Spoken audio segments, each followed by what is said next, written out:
അസ്സലാമു അലൈക്കും വറഹ്മത്തുള്ളാഹി വബറകാതുഹു. ഹദീസ് ക്ലാസ് 1368. ബഹുമാനപ്പെട്ട ഇമാം അബൂ ദാവൂദ് റളിയല്ലാഹു അൻഹു റിപ്പോർട്ട് ചെയ്യുന്ന ഹദീസ്. അൻ അബീ ദർദാ റളിയല്ലാഹു അൻഹു ഖാൽ, അബൂ ദർദാ റളിയല്ലാഹു അൻഹുവിൽ നിന്ന് നിവേദനം അവിടുന്ന് പറഞ്ഞു, ഖാല റസൂലുള്ളാഹി സ്വല്ലല്ലാഹു അലൈഹി വസല്ലം, ഹബീബ് സ്വല്ലല്ലാഹു അലൈഹി വസല്ലം തങ്ങൾ പറഞ്ഞിരിക്കുന്നു, അലാ ഉഖ്ബിറുക്കും, നിങ്ങൾക്ക് ഞാൻ അറിയിച്ചു തരട്ടെയോ, ബി അഫ്ളല മിൻ ദറജത്തി സിയാമി വസ്സലാത്തി വസ്സദഖ, നോമ്പിനേക്കാളും നിസ്കാരത്തെക്കാളും ദാനധർമ്മങ്ങളെക്കാളൊക്കെ വലിയ പുണ്യമുള്ള ഒരമല് ഞാൻ നിങ്ങൾക്ക് അറിയിച്ചു തരട്ടെയോ? ഖാലു, സ്വഹാബത്ത് പറഞ്ഞു, ബലാ യാ റസൂലല്ലാഹ്, അതേ ഹബീബായ നബി, അവിടുന്ന് പറഞ്ഞു തരൂ, എന്താണ് ഇത്രയും വലിയ നോമ്പിനേക്കാളും നിസ്കാരത്തെക്കാളും ദാനധർമ്മങ്ങളെക്കാളൊക്കെ മഹത്വമുള്ള കാര്യം എന്താണ്, അറിയിച്ചു തരൂ.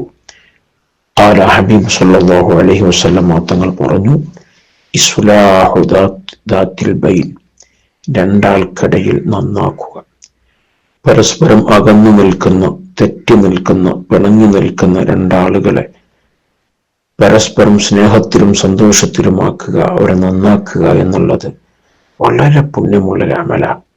കാരണം പരസ്പരം പിണങ്ങി നിൽക്കുമ്പോൾ അത് ഗീബത്ത് പറയാനും നമീമത്ത് പറയാനും കളവ് പറയാനും ഒക്കെ അത് കാരണമാകും.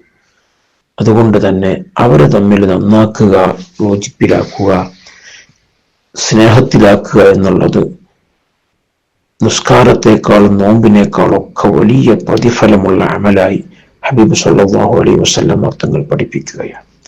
വഫസാദു ദാത്തിൽ ബൈനി അൽ ഹാലിഖ, എന്നാൽ പരസ്പരം ഫസാദ് ഉണ്ടാക്കൽ, രണ്ടാൾക്കിടയിൽ ഭിന്നിപ്പും എതിർപ്പും ഉണ്ടാക്കുക, ഏഷണി പറഞ്ഞും അങ്ങോട്ടും ഇങ്ങോട്ടും വരവെച്ചുകൊണ്ട് പരസ്പരം പിണക്കുക എന്നുള്ളത് അത് ഹാലിഖാണ്, ദീനിനെ പൊളിച്ചു കളയുന്ന ഏർപ്പാടാണ്.